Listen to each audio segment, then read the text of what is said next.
Hello friends, स्वागत है आप सबका आपका अपना यूट्यूब चैनल आप पढ़ेगा इंडिया में। आज हम लोग इस वीडियो में देखेंगे जो हम लोगों ने बिहार दरोगा प्रारंभिक परीक्षा 2023 के लिए जो हम लोगों ने प्रैक्टिस सेट स्टार्ट कर रखा है उस सीरीज में आज हम लोग देखेंगे सेट नंबर 18। इसका अगर आप लोगों को पीडीएफ चाहिए तो पीडीएफ के लिए वीडियो के दिए गए डिस्क्रिप्शन लिंक से जाकर टेलीग्राम ग्रुप ज्वाइन कर सकते हैं, या फिर टेलीग्राम में जाकर सर्च कर सकते हैं आप पढ़ेगा इंडिया। वहाँ जो ग्रुप आएगा उसको ज्वाइन कर लीजिए, वहाँ इसका पीडीएफ जो है वो प्रोवाइड करवा दिया जाएगा। साथ ही साथ वीडियो के डिस्क्रिप्शन में एक व्हाट्सएप ग्रुप जिसका नाम है मिशन बिहार दरोगा, उस ग्रुप का लिंक जो है वो दिया गया है। उसमें इसका पीडीएफ और साथ ही साथ एक्सप्लेनेशन का भी पीडीएफ जो है वो ऑलरेडी प्रोवाइड करवा दिया जाता है आप लोगों को, तो वो भी व्हाट्सएप ग्रुप से आप लोग जुड़ना ना भूलें। तो चलिए अब बढ़ते हैं अपने क्वेश्चन की तरफ। आज का जो हमारा पहला क्वेश्चन है वो यह कह रहा है कि हड़प्पा संस्कृति जो है वो निम्न में से किस काल से संबंधित मानी जाती है। तो हड़प्पा संस्कृति जो है वो जनरली कास युगीन काल से संबंधित मानी जाती है। तो इस क्वेश्चन का जो सही आंसर होगा वो होगा ऑप्शन नंबर सी, यानी कास युगीन काल से संबंधित मानी जाती है। हड़प्पा संस्कृति, जिसको कि जनरली हम लोग सिंधु घाटी सभ्यता के नाम से जानते हैं, उसका जो मेन टेन्यूर है वो कार्बन 14 के अनुसार से कितना है, 2400 ईसा पूर्व से लेकर 1700 ईसा पूर्व तक उसको माना गया है। सिंधु सभ्यता की जो खोज है वो 1921 में राय बहादुर दयाराम साहनी के द्वारा किया गया था। सिंधु सभ्यता को आद ऐतिहासिक अथवा कास युग में रखा गया है। इस सभ्यता के मुख्य निवासी जो थे वो द्रविड़ एवं भूमध्य सागरीय थे। सिंधु घाटी सभ्यता का जो सबसे बड़ा स्थल है वो मोहनजोदाड़ो है, लेकिन अगर भारत में इसका सबसे बड़ा स्थल पूछा जाए तो वो राखीगढ़ी है। इस सभ्यता की मुख्य फसलें जो है वो गेहूं और जौ है, और इस सभ्यता में प्रदा प्रथा और साथ ही साथ वैश्यावृत्ति जो है वो भी इसमें प्रचलित थी, और इसमें मातृ देवी की उपासना जो है वो सर्वाधिक प्रचलित थी। नेक्स्ट क्वेश्चन है हमारा क्वेश्चन नंबर सेकंड। कह रहा है कि वैदिक कालीन लोगों ने सर्वप्रथम किस धातु का प्रयोग किया था। तो वैदिक कालीन लोगों ने सर्वप्रथम किस धातु का प्रयोग किया था, तांबा का प्रयोग किया था। तो इस क्वेश्चन का जो सही आंसर होगा वो होगा ऑप्शन नंबर सी, यानी कि तांबा का प्रयोग किया था। आप लोग पढ़े होंगे कि वैदिक काल का विभाजन जो है वो दो भागों में किया जाता है, एक है ऋग वैदिक काल और एक है उत्तर वैदिक काल। तो एक का जो टेनवर है वो है कब से कब तक, 1500 से लेकर 1000 ईस्वी पूर्व तक, और एक का है 1000 ईस्वी ईसा पूर्व से लेकर 600 ईसा पूर्व तक। नेक्स्ट क्वेश्चन है क्वेश्चन नंबर थर्ड कि सर्वप्रथम चारों आश्रमों के विषय में जानकारी कहाँ से मिलती है।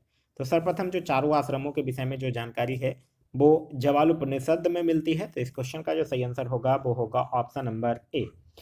चार आश्रम में कौन कौन से शामिल हैं, ब्रह्मचार्य, गृहस्थ, वानप्रस्थ और सन्यासी।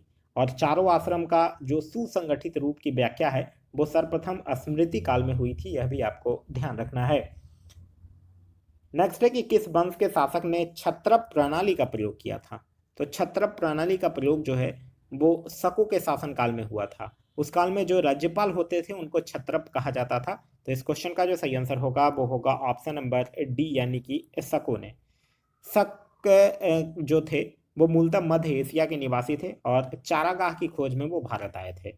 प्रथम शक राजा जो था वो कौन था, मो था, याद रखिएगा। और शकों का सबसे प्रतापी शासक अगर आपसे पूछ दिया जाए तो वो कौन था, रुद्रदामन प्रथम था, जिससे एक क्वेश्चन पूछा जाता है कि किसने सुदर्शन झील का जीर्णोद्धार करवाया था।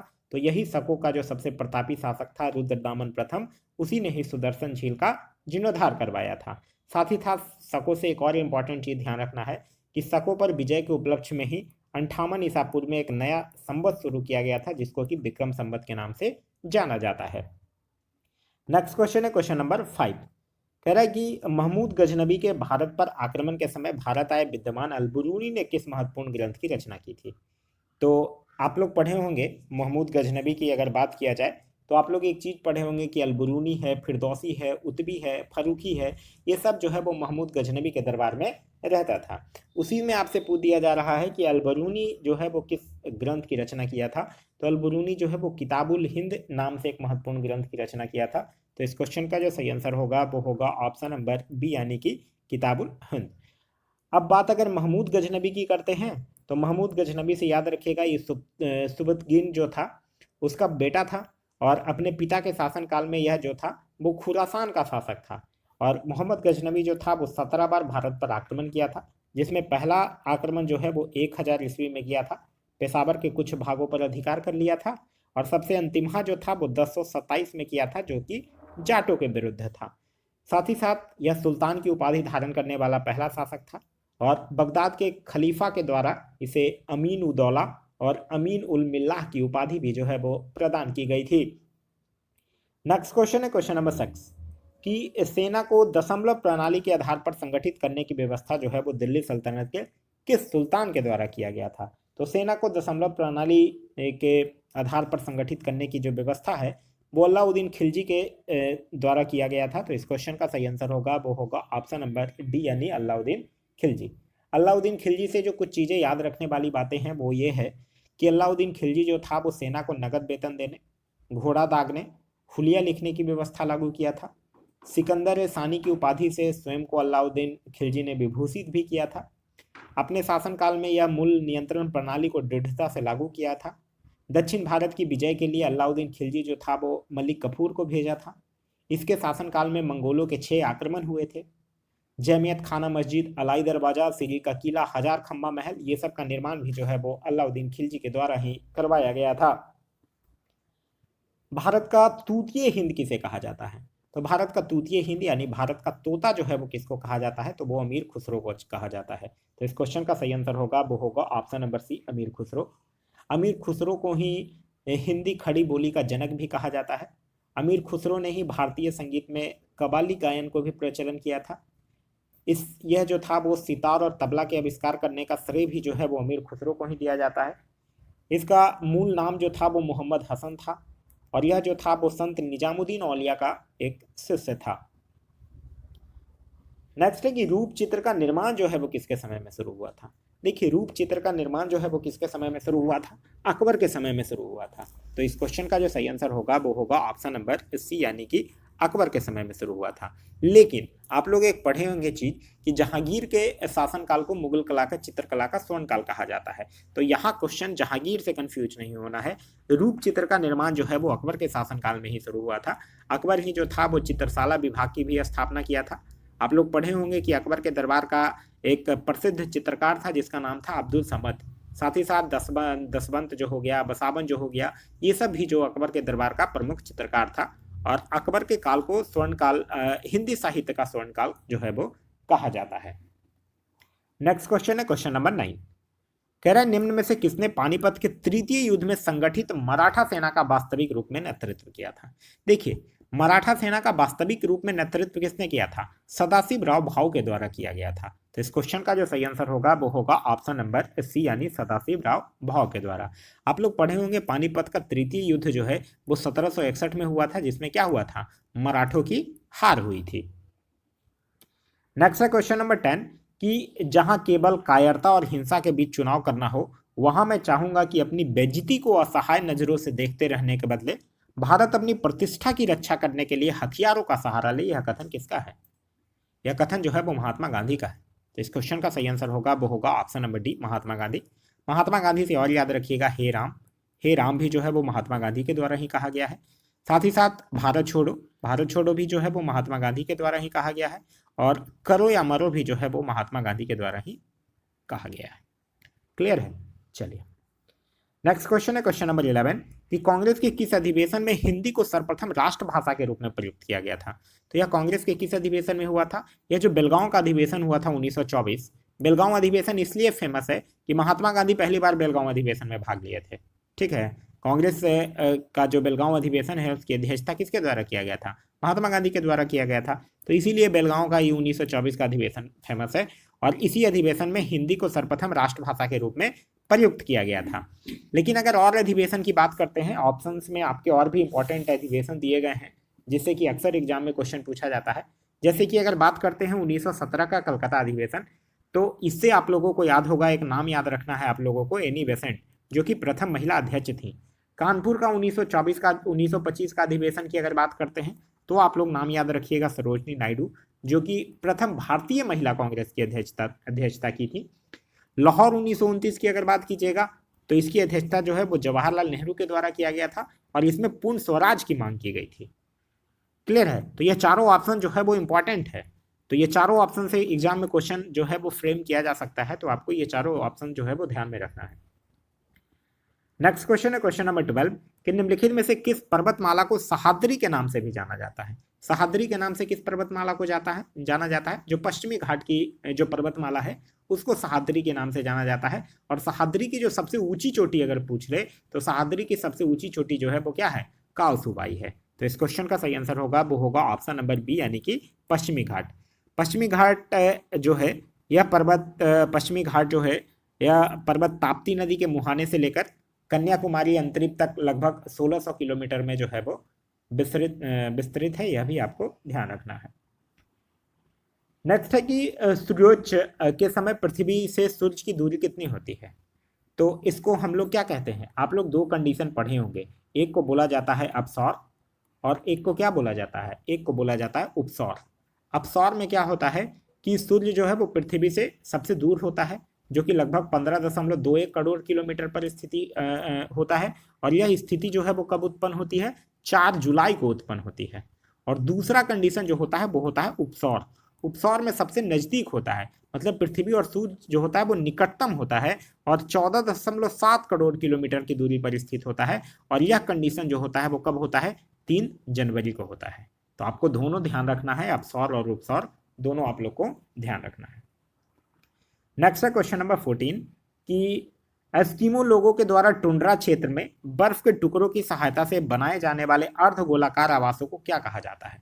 तो इसको क्या कहा जाता है? इग्लू कहा जाता है। तो इस क्वेश्चन का जो सही आंसर होगा वो होगा ऑप्शन नंबर डी यानी कि इग्लू कहा जाता है। नेक्स्ट क्वेश्चन है क्वेश्चन नंबर 15 कि प्रकृति में स्वतंत्र अवस्था में पाए जाने वाली धातु कौन सी है? तो प्रकृति में स्वतंत्र अवस्था में पाई जाने वाली धातु जो है वो है सोना।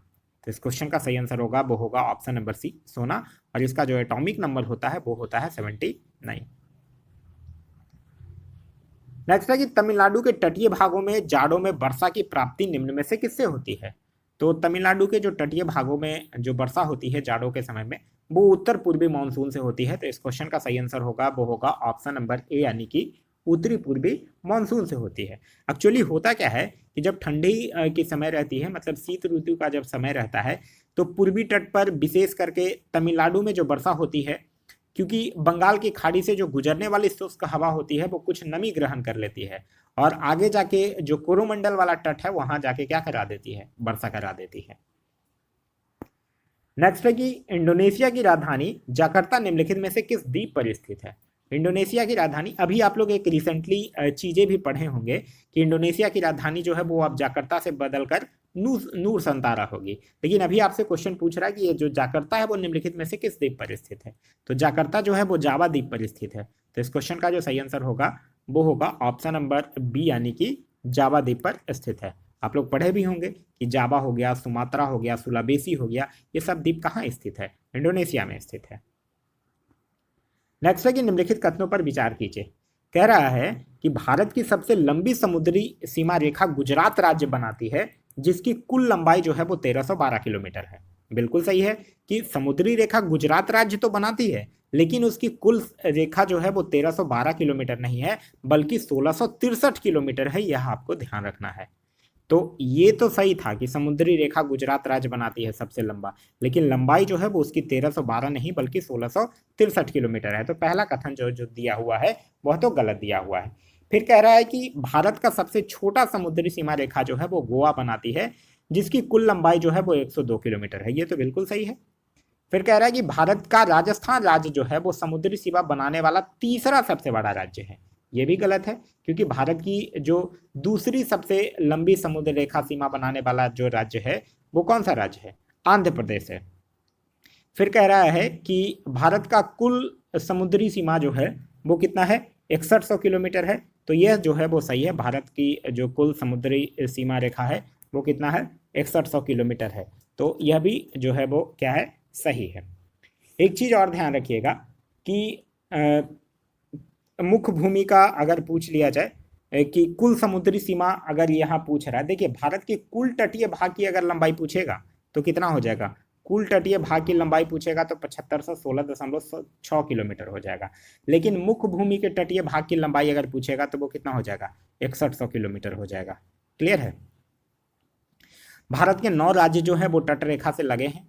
9 राज्य कौन कौन है? गुजरात है, महाराष्ट्र है, गोवा है, कर्नाटक है, केरल है, तमिलनाडु है, आंध्र प्रदेश है, उड़ीसा है और पश्चिम बंगाल है। क्लियर है? तो ये आपको ध्यान रखना है, 9 राज्य के नाम आपको याद रखना है। नेक्स्ट क्वेश्चन कह रहा है कि विश्व की सबसे शांत सीमा के रूप में विख्यात 49वीं 49वीं समानांतर अक्षांश रेखा जो है वो किन दो देशों को अलग करती है? तो 49वीं समानांतर अक्षांश रेखा जो है वो यूएसए और कनाडा के बीच एक सीमा रेखा है। तो इस क्वेश्चन का जो सही आंसर होगा वो होगा ऑप्शन नंबर बी, यानी संयुक्त राज्य अमेरिका तथा कनाडा के बीच। वही अगर हम बात करते हैं उत्तरी तथा दक्षिणी वियतनाम की, तो याद रखिएगा 17वीं समानांतर रेखा जो कि उत्तरी वियतनाम और दक्षिणी वियतनाम के बीच स्थित है। और उत्तरी तथा दक्षिण कोरिया की अगर बात कीजिएगा तब याद रखिएगा 38वीं समानांतर रेखा जो कि किसके किसके बीच है? उत्तर कोरिया और दक्षिण कोरिया के बीच स्थित है। नेक्स्ट है कि निम्न में से कौन सी जलधारा जो है वो यूरोप का गर्म कंबल यानी वार्म ब्लैंकेट ऑफ यूरोप के उपनाम से जाना जाता है? यह किस जलधारा की बात कर रहा है? गल्फ स्ट्रीम जलधारा की बात कर रहा है। तो इस क्वेश्चन का जो सही आंसर होगा वो होगा option number D, gulf stream जलधारा, जो कि कहाँ है? अटलांटिक महासागर की गर्म जलधारा है और मैक्सिको की खाड़ी से न्यू फाउंडलैंड की ओर ये चलती है। वहीं अगर हम लोग और ऑप्शंस की बात करते हैं, कनारी जलधारा की बात कीजिएगा तो यह अटलांटिक महासागर की ठंडी जलधारा है। उसके बाद इरमिंजर जलधारा की बात कीजिएगा तो यह अटलांटिक महासागर की गर्म जलधारा है। और वेनेजुएला जलधारा की बात कीजिएगा तो ये दक्षिण अटलांटिक महासागर की एक ठंडी जलधारा है। नेक्स्ट क्वेश्चन है क्वेश्चन नंबर 21 कि भारत में सर्वोत्तम श्रेणी का संगमरमर जो है वो निम्न में से किस स्थान से प्राप्त होता है?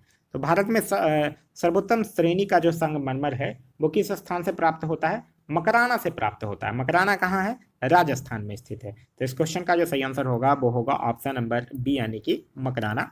संगमरमर से याद रखिएगा, यानी मार्बल से याद रखिएगा। मार्बल जो होता है वो अपसादी चट्टान, चूना पत्थर से प्राप्त एक कायांतरित चट्टान है। नेक्स्ट है क्वेश्चन नंबर 22 कि पेंसिलिन बनाने में निम्न में से किस वृक्ष की लकड़ी का सामान्यतः प्रयोग किया जाता है? तो पेंसिलिन बनाने में किस लकड़ी का प्रयोग किया जाता है?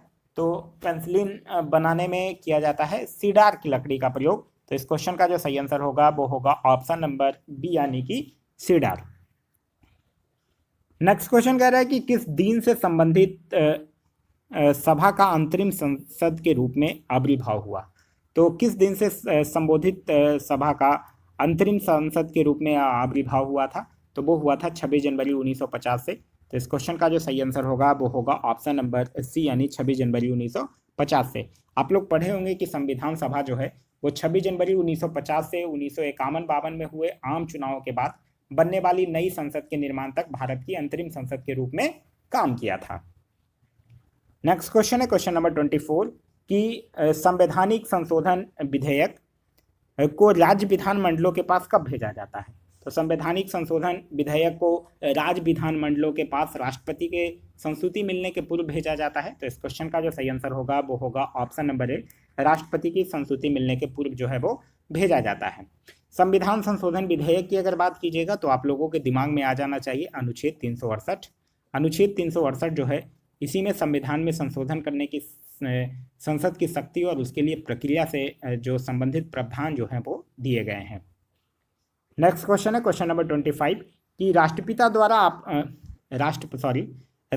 द्वारा आपातकाल की उद्घोषणा के कितने दिनों के भीतर संसद की स्वीकृति जो है वो आवश्यक होती है? तो राष्ट्रपति के द्वारा जो आपातकाल की घोषणा किया जाता है वो 1 माह तक प्रवर्तन में रहता है, और यदि इस दौरान इसको संसद के 2/3 बहुमत से अनुमोदित करवा लिया जाता है तो वो पुनः 6 महीने तक प्रवर्तन में रहता है। फिर संसद इसे पुनः अनुमोदित करके बार बार 6 महीने तक बढ़ा जो है वो सकती है। तो इस क्वेश्चन का जो सही आंसर होगा वो होगा ऑप्शन नंबर सी, यानी कि 1 माह। आप लोग पढ़े होंगे कि भारतीय संविधान में 3 प्रकार के आपातकाल की व्यवस्था किया गया है। एक है अनुच्छेद 352 जिसमें राष्ट्रीय आपात की बात कही गई है। एक है अनुच्छेद 356 जिसमें राष्ट्रपति शासन की बात कही गई है, और एक है अनुच्छेद 360 जिसमें वित्तीय आपात की बात जो है वो कही गई है। नेक्स्ट क्वेश्चन है क्वेश्चन नंबर 26, कह रहा है कि यथार्थ मंत्री परिषद तब तक पद पर बना रहेगा जब तक उसे निम्न में से का विश्वास प्राप्त हो। तो देखिए, मंत्री परिषद तब तक बना रहेगा जब तक उसको क्या है, लोकसभा में विश्वास प्राप्त हो। तो इस क्वेश्चन का जो सही आंसर होगा वो होगा ऑप्शन नंबर डी, यानी कि लोकसभा। लोकसभा की जो संरचना है वो किस में है? अनुच्छेद 81 में है। और मंत्रिपरिषद जो होता है वो लोकसभा के प्रति सामूहिक रूप से उत्तरदायी होता है। और लोकसभा जो होता है वो संसद का प्रथम और साथ ही साथ संसद का निम्न सदन होता है। मंत्रिपरिषद से एक चीज आप लोग याद रखिएगा, 51वां संविधान संशोधन 2003, जिसके द्वारा केंद्र और राज्यों के मंत्रिपरिषद के सदस्य संख्या जो है वो निर्धारित किया गया है और कहा गया है कि लोकसभा और विधानसभाओं के सदस्य संख्या का 15% से अधिक जो है वो मंत्री नहीं हो सकते हैं। नेक्स्ट है कि लोकसभा के अध्यक्ष को कौन पद की शपथ ग्रहण करवाता है। तो लोकसभा के अध्यक्ष को अपने पद की शपथ ग्रहण नहीं करना पड़ता है, क्योंकि आप लोग पढ़े होंगे संविधान का अनुच्छेद 93, और संविधान के अनुच्छेद 93 के अनुसार यह है कि लोकसभा स्वयं ही अपने सदस्यों में से एक अध्यक्ष और एक उपाध्यक्ष जो है वो चुनती है। और लोकसभा का अध्यक्ष जो होता है वो अध्यक्ष के रूप में शपथ नहीं लेता है, बल्कि सामान्य सदस्य के रूप में शपथ लेता है। और अध्यक्ष जो है वो उपाध्यक्ष को, और उपाध्यक्ष जो है वो अध्यक्ष को त्याग पत्र देता है। तो इस क्वेश्चन का जो सही आंसर होगा वो होगा ऑप्शन नंबर डी, यानी कि शपथ ग्रहण की आवश्यकता जो है वो नहीं होती है। नेक्स्ट क्वेश्चन है क्वेश्चन नंबर 28। क्वेश्चन नंबर 28 कह रहा है कि यदि संसद के एक सदन का कोई सदस्य दूसरे सदन के लिए भी निर्वाचित हो जाता है तो पहले में से उसका स्थान जो है वो कब से रिक्त माना जाएगा। तो देखिए, अन्य सदन के लिए निर्वाचित होने वाले दिन से ही उसका स्थान जो है वो रिक्त मान लिया जाएगा। तो इस क्वेश्चन का जो सही आंसर होगा वो होगा ऑप्शन नंबर ए। देखिए, एक व्यक्ति जो है वो दो सदनों के सदस्य जो है वो एक साथ ही हो सकता है। यदि कोई व्यक्ति जो है वो दोनों सदनों के लिए निर्वाचित हो जाए तो किसी एक सदन से 10 दिनों के अंदर उसको त्यागपत्र देना होगा और 10 दिनों के अंदर यह सूचना देना होगा कि किस सदन की सदस्यता जो है वो ग्रहण करेगा। साथ ही साथ एक चीज ध्यान रखिएगा कि यदि कोई सदन एक ही सदन में 2 सीटों पर चुनाव जीत जाता है तो उसे स्वेच्छा से किसी एक सीट को खाली करना पड़ेगा, अन्यथा दोनों सीटों जो है वो 14 दिनों के बाद रिक्त समझा जाएगा। नेक्स्ट है कि सर्वोच्च न्यायालय में न्यायिक कामकाज के लिए किस भाषा का इस्तेमाल किया जाता है। तो सर्वोच्च न्यायालय की जो भाषा है वो अंग्रेजी है। तो इस क्वेश्चन का जो सही आंसर होगा वो होगा ऑप्शन नंबर बी, अंग्रेजी। और अनुच्छेद कौन सा? अनुच्छेद 348। अनुच्छेद 348 के अनुसार ही उच्चतम न्यायालय और उच्च न्यायालय के द्वारा जो जारी किया गया निर्णय है वो अंग्रेजी भाषा में ही होगा। नेक्स्ट है कि लोकसभा का सचिवालय निम्न में से किसके अंतर्गत कार्य करता है। तो लोकसभा का सचिवालय जो है वो लोकसभा अध्यक्ष के अंतर्गत कार्य करता है। तो इस क्वेश्चन का सही आंसर होगा वो होगा ऑप्शन नंबर डी, यानी लोकसभा अध्यक्ष के अंतर्गत जो है वो कार्य करता है। नेक्स्ट क्वेश्चन है क्वेश्चन नंबर 32। कह रहा है कि दाब बढ़ने पर बर्फ का गलनांक जो है वो क्या होगा। तो जैसे जैसे दाब बढ़ेगा बर्फ का गलनांक क्या होता है? घटता है। तो इस क्वेश्चन का जो सही आंसर होगा वो होगा ऑप्शन नंबर ए, यानी कि घटता है। देखिए, गर्म करने पर एक सिंपल सा चीज ध्यान रखिए कि गर्म करने पर जिन पदार्थों का आयतन बढ़ता है, दाब बढ़ाने पर उसका गलनांक जो है वो बढ़ जाएगा। और गर्म करने पर जो पदार्थ का आयतन जो है वो घटता है तो दाब बढ़ाने पर उसका गलनांक जो है वो कम हो जाएगा। नेक्स्ट है कि जय जवान, जय किसान, जय विज्ञान, जय अनुसंधान का नारा किसने दिया है। आप लोग पढ़े होंगे कि जय जवान जय किसान का नारा जो है वो लाल बहादुर शास्त्री के द्वारा दिया गया था। जय जवान जय किसान और जय विज्ञान उसमें जोड़े थे अटल बिहारी वाजपेयी, और जय विज्ञान के बाद जय अनुसंधान जोड़ दिए हैं हमारे तत्कालीन प्रधानमंत्री नरेंद्र मोदी। तो इस क्वेश्चन का जो सही आंसर होगा वो होगा ऑप्शन नंबर डी, यानी कि नरेंद्र मोदी। आगे बढ़ने से पहले मैं आप लोगों से एक चीज और शेयर करूंगा। अब पढ़ेगा इंडिया टीम के द्वारा मिशन बिहार दरोगा 2023 एक व्हाट्सएप ग्रुप के रूप में एक संचालित किया जा रहा है, जिसमें कि डेली प्रैक्टिस सेट आप लोग को प्रोवाइड करवाया जाता है। डेली प्रैक्टिस सेट जो है वो 8 PM पे प्रोवाइड करवाया जाता है और फिर उसका डिस्कशन जो है वो उसी ग्रुप में PDF के माध्यम से 9 बजे जो है वो प्रोवाइड करवा दिया जाता है। इससे जुड़ने के लिए आप लोग को दिए गए नंबर 9472092809 पे बिहार दरोगा लिखकर व्हाट्सअप करना है। फिर आपको जो है वो इस ग्रुप में ऐड कर दिया जाएगा, जहाँ की आप लोग को डेली जो है वो टेस्ट सीरीज प्रोवाइड करवाया जाएगा। एक चीज़ मैं आप लोगों से और शेयर करना चाहूँगा, आप लोग मुझे कमेंट करके बता दीजिएगा। मैं चाह रहा हूँ कि आप लोग को डेली जो है वो एक सेल्फ मेड टेस्ट सीरीज जो है वो आप लोग को प्रोवाइड करवाया जाए। मतलब 8 टेस्ट दिया जाए, फिर उसका डिस्कशन आप लोग को PDF फॉर्म में ही दिया जाए, और वो जो है वो एक सेल्फ मेड होगा, मतलब सेलेक्टेड क्वेश्चन जो है वो उसमें दिए जाएंगे। तो अगर आप उसके लिए इंटरेस्टेड हैं तो आप लोग कमेंट करके बता दीजिएगा। चलिए, नेक्स्ट क्वेश्चन है क्वेश्चन नंबर 34। कह रहा है कि चित्र में प्रदर्शित आँख में कौन सा दोष है। तो चित्र में जो देखिए प्रदर्शित जो आंख दिखाया जा रहा है, इसमें क्या दोष है? इसमें निकट दृष्टि दोष है। क्यों निकट दृष्टि दोष है? क्योंकि निकट दृष्टि दोष में क्या होता है, वस्तु का प्रतिबिंब जो है वो रेटिना पर ना बनकर क्या होता है, रेटिना के आगे बन जाता है। तो इस क्वेश्चन का जो सही आंसर होगा वो होगा ऑप्शन नंबर ए, निकट दृष्टि दोष। और इसके निवारण के लिए अवतल लेंस का जो है वो प्रयोग किया जाता है। इसको हम लोग क्या बोलते हैं, मयोपिया बोलते हैं। इससे ग्रसित व्यक्ति जो होता है वो नजदीक की वस्तु को देख लेता है लेकिन दूर की वस्तु को नहीं देख पाता है। नेक्स्ट है कि यदि दूध से क्रीम को अलग कर लिया जाए तो दूध का घनत्व क्या होगा? तो दूध से अगर क्रीम को अलग कर लिया जाए तो दूध का घनत्व जो है वो बढ़ जाएगा। तो इस क्वेश्चन का सही आंसर होगा वो होगा ऑप्शन नंबर सी, यानी कि बढ़ जाएगा। नेक्स्ट है कि समान पुरुष का रक्तदाब कितना होता है? तो समान पुरुष का रक्तदाब जो होता है वो 120/80 mmHg होता है। तो इस क्वेश्चन का सही आंसर होगा वो होगा ऑप्शन नंबर ए। नेक्स्ट है कि जीवन की उत्पत्ति जो है वो किस काल में हुई थी? तो जीवन की उत्पत्ति जो है वो प्री कैम्ब्रियन युग में हुआ था। और जीवन की उत्पत्ति जो है वो सर्वप्रथम कहाँ हुई थी? जलीय जीव की हुई थी, यानी जल में हुई थी। तो इस क्वेश्चन का जो सही आंसर होगा वो होगा ऑप्शन नंबर डी। नेक्स्ट है कि ग्लाइकोजेन का संचय होता है। तो ग्लाइकोजेन का संचय जो है वो होता है वो यकृत एवं पेशियों में होता है। यकृत जो होता है वो अतिरिक्त ग्लूकोज को ग्लाइकोजेन में परिवर्तित करके अपने अंदर क्या कर लेता है, संचित कर लेता है। तो इस क्वेश्चन का सही आंसर होगा वो होगा ऑप्शन नंबर सी, यकृत एवं पेशियों में होता है।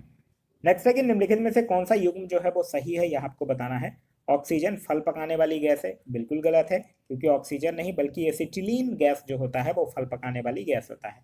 फिर है जिब्रेलिन जो है वो पादप हार्मोन है, बिल्कुल सही है। जिब्रेलिन जो है वो क्या है, पादप हार्मोन है, जो कि मुख्य रूप से पौधे की लंबाई में वृद्धि करता है। तो इस क्वेश्चन का जो सही आंसर होगा वो होगा ऑप्शन नंबर बी। नेक्स्ट है कि निम्नलिखित में से यूकैरियोटिक जीवों के जोड़े को पहचानिए। तो अमीबा पैरामीशियम जो है वो क्या है, यूकैरियोटिक जीव है। तो इस क्वेश्चन का जो सही आंसर होगा वो होगा option number B, amoeba paramecium जो है वो क्या है, यूकैरियोटिक जीव है। यूकैरियोटिक से याद रखिएगा, यूकैरियोटिक में जो कोशिका भित्ति होता है वो सेलुलोज का बना हुआ होता है। माइटोकॉन्ड्रिया, इंडोप्लाज्मिक रेटिकुलम, गोल्गी जो है केंद्रक झिल्ली जो होता है वो उपस्थित होता है। और इसमें जो श्वसन होता है वो भी माइटोकॉन्ड्रिया के द्वारा ही होता है। नेक्स्ट क्वेश्चन है क्वेश्चन नंबर 42 कि एड्स का विषाणु इनमें से किसकी वृद्धि को प्रभावित करता है?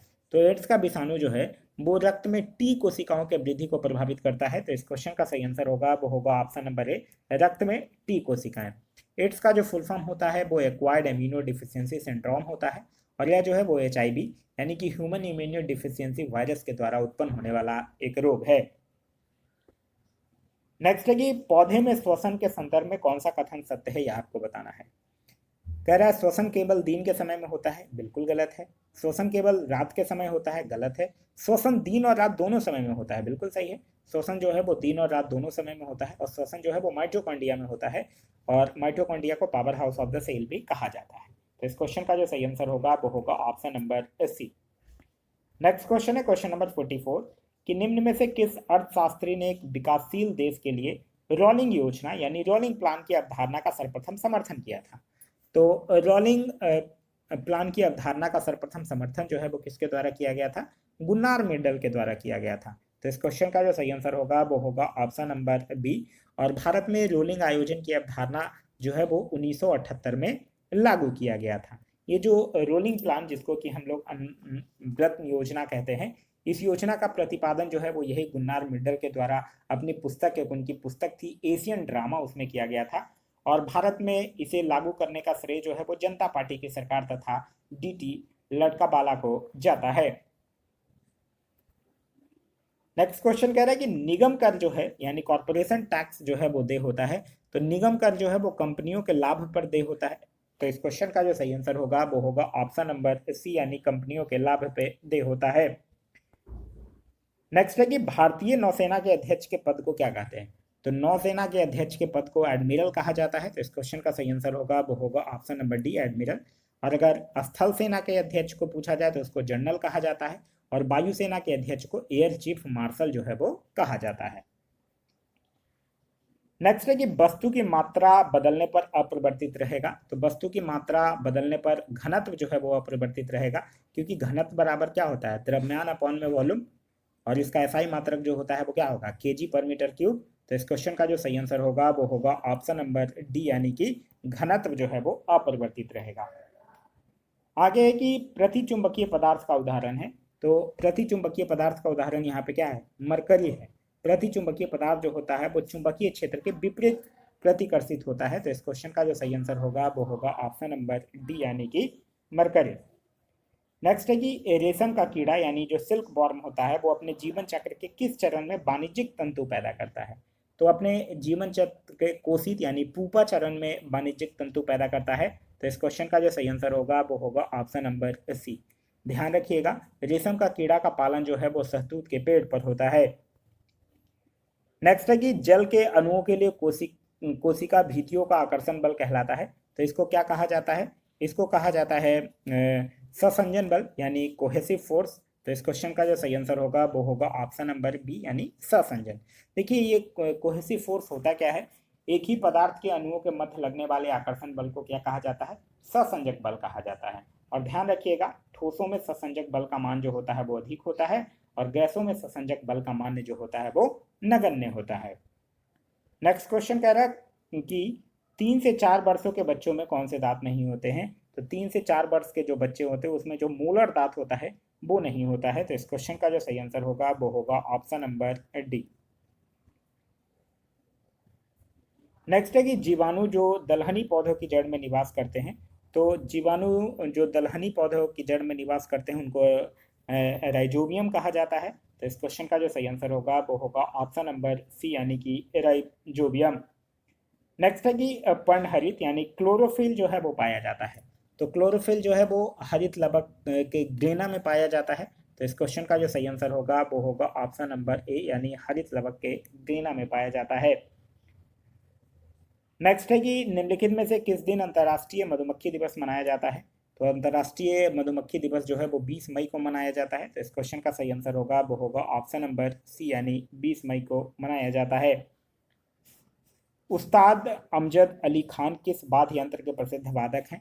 तो उस्ताद अमजद अहमद अली खान हो गए, हफीज खां हो गए, विश्वजीत राय चौधरी हो गए, ये सब जो है वो सरोद वादक से संबंधित है। तो इस क्वेश्चन का जो सही आंसर होगा वो होगा ऑप्शन नंबर डी, यानी कि सरोद वादक। अंतर्राष्ट्रीय न्यायालय में कितने न्यायाधीश होते हैं। तो अंतर्राष्ट्रीय न्यायालय में न्यायाधीशों की संख्या जो होती है वो कितनी होती है, 15 होती है। तो इस क्वेश्चन का सही आंसर होगा वो होगा ऑप्शन नंबर सी, 15। और इनकी नियुक्ति जो है वो 9 वर्षों के लिए किया जाता है और प्रत्येक 3 वर्ष के बाद 5 न्यायाधीश जो होते हैं वो अवकाश ग्रहण कर लेते हैं। अंतर्राष्ट्रीय न्यायालय की अगर बात कीजिएगा तो इसकी स्थापना जो है वो 1946 में की गई है और इसका हेडक्वार्टर जो है वो हेग नीदरलैंड में स्थित है। हिंद महासागर के तट पर स्थित देशों में सर्वाधिक तट लंबाई वाला देश कौन है। ऑप्शन है पाकिस्तान, भारत, श्रीलंका और म्यांमार। अगर अकॉर्डिंग टू ऑप्शन देखिएगा तो भारत जो है वो सर्वाधिक तट लंबाई वाला देश है। तो इस क्वेश्चन का जो सही आंसर होगा वो होगा ऑप्शन नंबर बी, यानी कि भारत।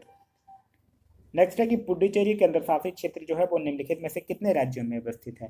तो यह 3 राज्यों में अवस्थित है, तमिलनाडु, आंध्र प्रदेश और केरल। तो इस क्वेश्चन का जो सही आंसर होगा वो होगा ऑप्शन नंबर डी, यानी कि 3 राज्यों में। नेक्स्ट क्वेश्चन कह रहा है कि चेंचू जनजाति जो है वो किस प्रदेश के निवासी हैं। तो चेंचू जनजाति की अगर बात कीजिएगा तो यह आंध्र प्रदेश में पाया जाता है। चेंचू, सबरा, गदवा, कोढ़स ये सब जो है वो आंध्र प्रदेश की जनजाति है। तो इस क्वेश्चन का जो सही आंसर होगा वो होगा ऑप्शन नंबर बी, यानी कि आंध्र प्रदेश। निम्नलिखित में से कौन सी नदी जो है वो पाकिस्तान में नहीं बहती है, आपसे पूछ रहा है। नहीं बहती है, ब्यास, तो ब्यास ही नहीं बहती है। ब्यास नदी जो है वो पाकिस्तान में नहीं बहती है क्योंकि देखिए ब्यास नदी का उद्गम जो है वो कहाँ है, कुल्लू घाटी के रोहतांग दर्रे से होता है और यह जो है वो कुल्ली घाटी से बहती हुई धौलाधर पर्वत को पार करके पंजाब के मैदान में पहुंचती है। तो इस क्वेश्चन का जो सही आंसर होगा वो होगा ऑप्शन नंबर ए, यानी कि ब्यास नदी। निम्न में से कौन सी जल संधि जो है वो अंतर्राष्ट्रीय तिथि रेखा के समांतर स्थित है। तो अंतर्राष्ट्रीय तिथि रेखा के समांतर स्थित है बेरिंग जल संधि। तो इस क्वेश्चन का सही आंसर होगा वो होगा ऑप्शन नंबर डी, यानी कि बेरिंग जल संधि। बेरिंग जल संधि जो है वो आर्कटिक सागर और प्रशांत महासागर को जोड़ता है और एशिया और अलास्का यानी उत्तरी अमेरिका को अलग करता है। तो इस क्वेश्चन का सही आंसर होगा वो होगा ऑप्शन नंबर डी। नेक्स्ट है कि सुमेलित करने के लिए दिया गया है। मध्य पूर्व की अगर बात कीजिएगा तो यह पश्चिम एशिया के साथ मैच करेगा। आंसू की अगर बात कीजिएगा तो यह एशिया के साथ मैच करेगा। स्वर्णिम त्रिकोण की अगर बात कीजिएगा तो यह दक्षिण पूर्व एशिया के साथ मैच करेगा, और हॉर्न अफ्रीका की अगर बात कीजिएगा तो यह किसके साथ मैच करेगा, अफ्रीका के साथ मैच करेगा। तो इस तरह से मैच करने के बाद आपका जो सही आंसर होगा वो होगा option number D. Next question है क्वेश्चन नंबर 67 कि निम्न में से कौन सा राष्ट्रीय उद्यान या अभ्यारण्य जो है वो राजस्थान में नहीं है, यह आपको बताना है। रणथंभौर, सरिस्का, सांभर और राजाजी। तो देखिए, रणथंभौर है, सांभर है, सरिस्का है, राजाजी नहीं है। राजाजी राष्ट्रीय उद्यान जो है वो कहाँ है, उत्तराखंड में स्थित है। तो इस क्वेश्चन का जो सही आंसर होगा वो होगा ऑप्शन नंबर डी। नेक्स्ट है कि भसीन पुरस्कार जो है वो दिया जाता है। तो भसीन पुरस्कार जो है वो भसीन फाउंडेशन के द्वारा विज्ञान के विभिन्न शाखाओं में विशिष्ट योगदान हेतु प्रदान किया जाता है। तो इस क्वेश्चन का जो सही आंसर होगा वो होगा ऑप्शन नंबर सी, यानी कि विज्ञान क्षेत्र में दिया जाता है। नेक्स्ट है कि पिनाक है। पिनाक क्या है, ये एक रॉकेट प्रणाली है। तो इस क्वेश्चन का जो सही आंसर होगा वो होगा ऑप्शन नंबर बी, यानी बहु बैराल एक रॉकेट प्रणाली है। ऐसे एक्चुअली आप लोग पढ़े होंगे कि जो शिव भगवान हैं उनके धनुष का नाम जो हुआ करता था वो पिनाक हुआ करता था। नेक्स्ट है कि निम्नलिखित में से किस खेल में फ्री थ्रो दिया जाता है। तो फ्री थ्रो किस खेल में दिया जाता है, फ्री थ्रो जो है वो बास्केटबॉल से संबंधित है। तो इस क्वेश्चन का जो सही आंसर होगा वो होगा ऑप्शन नंबर बी, बास्केटबॉल। और भारत में सबसे पहले 1930 में बास्केटबॉल जो है वो खेला गया था। नेक्स्ट है कि बक्सर की लड़ाई के समय बंगाल का नवाब कौन था। तो बक्सर की लड़ाई के समय जो बंगाल का नवाब था वो कौन था। बक्सर की लड़ाई कब हुई है, 1764 में, और उस समय बंगाल का नवाब कौन था, मीर जाफर था। तो इस क्वेश्चन का जो सही आंसर होगा वो होगा ऑप्शन नंबर सी, यानी कि मीर जाफर। एक क्वेश्चन पूछा जाता है कि बक्सर के युद्ध में अंग्रेजों का जो सेना था उसका नेतृत्व किसने किया था। तो उसका नेतृत्व जो है वो हेक्टर मुनरो के द्वारा किया गया था, और संयुक्त सेना का जो नेतृत्व है वो गुरगीन खां के द्वारा किया गया था। नेक्स्ट है कि निम्न में से किसे महलबारी व्यवस्था का जनक माना जाता है। तो महलबारी व्यवस्था का जनक जो है वो हॉल्ट मैकोजी को माना जाता है। तो इस क्वेश्चन का जो सही आंसर होगा वो होगा ऑप्शन नंबर डी।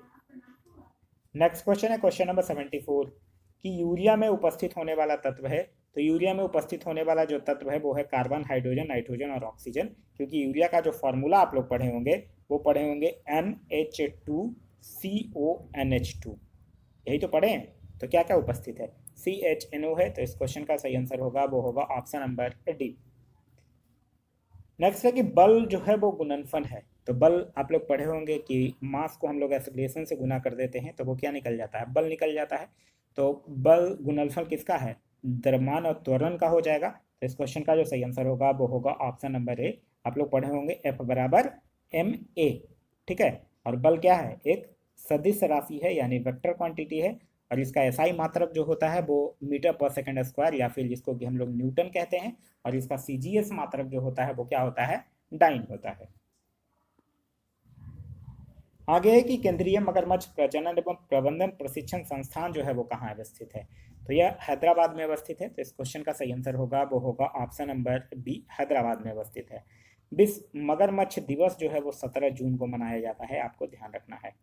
हैदराबाद से रिलेटेड और भी कुछ चीज़ें याद रखिएगा। हैदराबाद में केंद्रीय मगरमच्छ प्रजनन एवं प्रबंधन प्रशिक्षण संस्थान तो है ही है, साथ ही साथ यहाँ कोशिकीय तथा आणविक जीव विज्ञान केंद्र है, राष्ट्रीय भूभौतिकी अनुसंधान संस्थान है, और centre for DNA fingerprinting and diagnosis जो भी है वो भी हैदराबाद में ही स्थित है। नेक्स्ट क्वेश्चन है क्वेश्चन नंबर 77, कह रहा कि भारत के लोक हितकारी भाग की अवधारणा संविधान के किस भाग में है। तो लोक हितकारी भाग की अवधारणा जो है वो संविधान के किस भाग में है। तो यह आप लोग पढ़े होंगे कि जो राज्य का नीति निदेशक तत्व है जिसका जिक्र जो है वो अनुच्छेद 36 से 51 में भाग 4 में किया गया है और आयरलैंड के संविधान से लिया गया है। तो इस क्वेश्चन का जो सही आंसर होगा वो होगा ऑप्शन नंबर बी, यानी कि भाग चतुर्थ में है। नेक्स्ट है कि निम्न में से किस नदी के मुहाने पर एलियाबेट द्वीप स्थित है। तो एलियाबेट द्वीप जो है वो कहाँ स्थित है, पहले तो यह ध्यान रखिए। एलियाबेट द्वीप जो है वो गुजरात में अवस्थित है, और यह जो है वो मूल रूप से नर्मदा नदी के डेल्टा में एक नदी द्वीप है। तो इस क्वेश्चन का जो सही आंसर होगा वो होगा ऑप्शन नंबर सी, यानी कि नर्मदा नदी। नर्मदा नदी की बात कीजिएगा तो इसका उद्गम जो है वो मैकाल पर्वत की अमरकंटक चोटी से होता है। नेक्स्ट है कि निम्न में से कौन सी दक्षिण भारत की सबसे ऊंची चोटी है। तो दक्षिण भारत की सबसे ऊंची चोटी कौन है, अनाईमुड़ी है। तो इस क्वेश्चन का जो सही आंसर होगा वो होगा ऑप्शन नंबर डी यानी कि अनाईमुड़ी है। आगे है कि 2011 के जनगणना के अनुसार भारत की साक्षरता दर कितना है। तो 2011 के जनगणना के अनुसार ओवरऑल साक्षरता दर पूछेगा तो 74.04% है। तो इस क्वेश्चन का सही आंसर होगा वो होगा ऑप्शन नंबर ए। और अगर पुरुष साक्षरता दर पूछेगा तब है 82.14%। और अगर महिला साक्षरता दर पूछेगा तब वो है 65.46%। नेक्स्ट है कि राष्ट्रीय खाद्य सुरक्षा मिशन कब शुरू किया गया था। तो राष्ट्रीय खाद्य सुरक्षा मिशन जो है वो 2007-08 में शुरू किया गया था। तो इस क्वेश्चन का सही आंसर होगा वो होगा ऑप्शन नंबर सी यानी 2007-08 में राष्ट्रीय खाद्य सुरक्षा मिशन जो है वो शुरू किया गया था। नेक्स्ट है कि जीएसटी परिषद का अध्यक्ष होता है। तो जीएसटी परिषद का अध्यक्ष कौन होता है। जीएसटी परिषद का अध्यक्ष केंद्रीय वित्त मंत्री जो हमारे होते हैं, मतलब अभी जो निर्मला सीतारमन है वो हैं। तो इस क्वेश्चन का जो सही आंसर होगा वो होगा ऑप्शन नंबर डी यानी केंद्रीय वित्त मंत्री। याद रखिएगा 1 जुलाई 2017 से 101वां संविधान संशोधन अधिनियम के द्वारा जीएसटी जो है वो लागू किया गया है।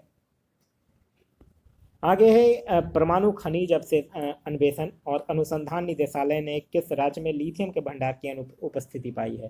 तो यह जो है वो किस राज्य में पाया गया है। मध्य प्रदेश में पाया गया है। देखिए ये लिथियम के भंडार जो है वो मध्य प्रदेश में भी पाया गया है और अब जो है वो जम्मू कश्मीर में भी पाया गया है। तो यहाँ जम्मू कश्मीर ऑप्शन में नहीं है अकॉर्डिंग, तो यही आंसर होगा। आगे है कि जुलाई 2023 में भारत ने किस देश के साथ रुपए में द्विपक्षीय व्यापार की शुरुआत किया है। तो यह किस देश के साथ किया है। बांग्लादेश में किया है, बांग्लादेश के साथ किया है। तो इस क्वेश्चन का सही आंसर होगा वो होगा ऑप्शन नंबर ए यानी कि बांग्लादेश। नेक्स्ट है कि किस केंद्रीय मंत्रालय ने वर्ल्ड फूड इंडिया 2023 कार्यक्रम की मेजबानी करेगा। तो वर्ल्ड फूड इंडिया 2023 की मेजबानी जो है वो खाद्य प्रसंस्करण उद्योग के द्वारा किया जाएगा। तो इस क्वेश्चन का जो सही आंसर होगा वो होगा ऑप्शन नंबर ए। और इसका आयोजन कहाँ किया जाएगा। इसका आयोजन जो है दिल्ली में किया जाएगा, यह भी आपको ध्यान रखना है। नेक्स्ट है कि किस संस्थान ने भारत का लैंडस्लाइड एटलस जारी किया है। तो भारत का लैंडस्लाइड एटलस जो है वो इसरो के द्वारा जारी किया गया है। और यह एटलस जो है वो देश में भू संखलन और वाले जो जितने भी हॉटस्पॉट हैं, भू संखलन जहाँ होता है उसकी पहचान करवाएगा। तो इस क्वेश्चन का जो सही आंसर होगा वो होगा ऑप्शन नंबर बी यानी कि इसरो। नेक्स्ट है जादूनामा जावेद अख्तर एक सफ़र नामक पुस्तक के लेखक कौन है। तो इस पुस्तक के लेखक हैं अरविंद मंडलोई। तो इस क्वेश्चन का जो सही आंसर होगा वो होगा option number D Arvind Mandloi. और राजस्थान के जो गवर्नर हैं कलराज मिश्र, उनके द्वारा इस पुस्तक का लोकार्पण जो है वो किया गया है। आगे है कि भारत के किस एयरपोर्ट पर देश की पहली एलिवेटेड क्रॉस टैक्सीवे सर्विस की शुरुआत होगी। तो यह भारत का जो एयरपोर्ट है इंदिरा गांधी अंतर्राष्ट्रीय एयरपोर्ट जो कि दिल्ली का एयरपोर्ट है वहाँ किया जाएगा। तो इस क्वेश्चन का जो सही आंसर होगा वो होगा ऑप्शन नंबर ए। आगे है जुलाई 2023 में G20 कल्चर वर्किंग ग्रुप की बैठक का आयोजन जो है वो किस शहर में किया गया है। तो यह जो है वो हम्पी में किया गया है। तो इस क्वेश्चन का जो सही आंसर होगा वो होगा ऑप्शन नंबर बी यानी कि हम्पी। आप लोग से एक मैं क्वेश्चन पूछ रहा हूँ, हम्पी जो है वो कितने रुपए नोट के पीछे मुद्रित है, ये आपको बताना है। कितने रुपए नोट के पीछे जो है वो हम्पी जो है वो प्रिंट किया गया है, आपको यह कमेंट करके बताना है। आगे है एनसीसी ने कैडेट्स के खाता खोलने हेतु किस बैंक के साथ समझौता किया है। तो यह जो है वो स्टेट बैंक ऑफ इंडिया के साथ किया है। तो इस क्वेश्चन का सही आंसर होगा वो होगा option number A state bank of India. Next है कि अगस्त 2023 में केंद्रीय मंत्रिमंडल ने डिजिटल इंडिया कार्यक्रम विस्तार हेतु कितनी राशि की मंजूरी दी है। तो डिजिटल इंडिया के विस्तार के लिए 14,903 करोड़ रुपए की मंजूरी दी गई है। तो इस क्वेश्चन का सही आंसर होगा वो होगा ऑप्शन नंबर डी। किस बीमा कंपनी ने प्रीमियम के लिए व्हाट्सएप और यूपीआई पेमेंट सुविधा का शुरुआत किया है। तो किस बीमा कंपनी के द्वारा किया गया है। टाटा AIA के द्वारा किया गया है। तो इस क्वेश्चन का जो सही आंसर होगा वो होगा ऑप्शन नंबर बी। और यह सुविधा शुरू करने वाला यह जो है वो पहली बीमा कंपनी भी है। अमेरिका कांग्रेस के संयुक्त सत्र को 2 बार संबोधित करने वाले पहले भारतीय प्रधानमंत्री कौन बन गए हैं। तो उनका नाम है नरेंद्र मोदी। तो इस क्वेश्चन का जो सही आंसर होगा वो होगा ऑप्शन नंबर सी यानी कि नरेंद्र मोदी। नेक्स्ट है कि एशियन चैंपियनशिप में पदक जीतने वाली पहली भारतीय तलवारबाज खिलाड़ी कौन है। तो पहली भारतीय तलवारबाज खिलाड़ी जो है वो है भवानी देवी। तो इस क्वेश्चन का जो सही आंसर होगा वो होगा ऑप्शन नंबर डी यानी कि भवानी देवी। नेक्स्ट क्वेश्चन है क्वेश्चन नंबर 95 कि किस देश ने सऊदी ईरान संबंध सामान्यीकरण शांति समझौते की मध्यस्थता की है? तो यह किस देश के द्वारा किया गया है? चीन के द्वारा किया गया है। तो इस क्वेश्चन का जो सही आंसर होगा वो होगा ऑप्शन नंबर सी, यानी कि चाइना के द्वारा। नेक्स्ट है कि कोडवा हॉकी महोत्सव की मेजबानी जो है वो किस राज्य के द्वारा किया गया है? तो कोडवा हॉकी महोत्सव की मेजबानी कर्नाटक राज्य के द्वारा किया गया है। तो इस क्वेश्चन का जो सही आंसर होगा वो होगा ऑप्शन नंबर बी, यानी कर्नाटक के द्वारा। 1 जनवरी 2024 से शुरू होने वाले कार्यकाल हेतु संयुक्त राष्ट्र सुरक्षा परिषद के अस्थायी सदस्य के रूप में कितने देशों को चुना गया है? तो यह कितने देशों को चुना गया है? 5 देश को चुना गया है। तो इस क्वेश्चन का जो सही आंसर होगा वो होगा ऑप्शन नंबर ए, 5। और ये 5 देश कौन कौन है? Algeria, Guyana, Sierra Leone, Slovenia और दक्षिण कोरिया। ये सबको 2-2 वर्ष के कार्यकाल के लिए चुना गया है। आगे है कि जून 2023 में कौन सा एशियाई देश जो है वो केंद्रीकृत प्रयोगशाला नेटवर्क में शामिल हुआ है? तो यह हुआ है भारत। तो इस क्वेश्चन का जो सही आंसर होगा वो होगा ऑप्शन नंबर बी, यानी कि भारत। नेक्स्ट है कि भारत यूरोपीय संघ ग्लोबल गेटवे सम्मेलन की मेजबानी किस शहर ने किया है? तो भारत यूरोपीय संघ ग्लोबल गेटवे सम्मेलन की मेजबानी शिलोंग शहर के द्वारा किया गया है। तो इस क्वेश्चन का सही आंसर होगा वो होगा ऑप्शन नंबर ए, यानी कि शिलोंग। नेक्स्ट है कि किस केंद्रीय मंत्रालय ने गोवर्धन के लिए एकीकृत पंजीकरण पोर्टल लॉन्च किया है? तो गोवर्धन के लिए एकीकृत पंजीकरण पोर्टल जो है वो जल शक्ति मंत्रालय के द्वारा किया गया है। तो इस क्वेश्चन का सही आंसर होगा वो होगा ऑप्शन नंबर सी, जल शक्ति मंत्रालय। और जल शक्ति मंत्रालय के जो मंत्री हैं वो गजेंद्र सिंह शेखावत हैं। तो यह था हमारा आज का वीडियो। आज का वीडियो आप लोगों को कैसा लगा कमेंट करके जरूर बताइएगा। साथ ही साथ इस वीडियो से कुछ सीखने के लिए मिला तो एक लाइक जरूर कर दीजिए। वीडियो पसंद आ रहा है तो अपने दोस्तों के साथ शेयर करना ना भूलें। अभी तक आप इस चैनल पर नए हैं या चैनल को सब्सक्राइब नहीं किए हैं तो चैनल को सब्सक्राइब कर लीजिए और साथ ही साथ बेल आइकन दबा लीजिए ताकि हमारे सारे वीडियो के नोटिफिकेशन जो है वो आपको मिलते रहें। Thanks for watching.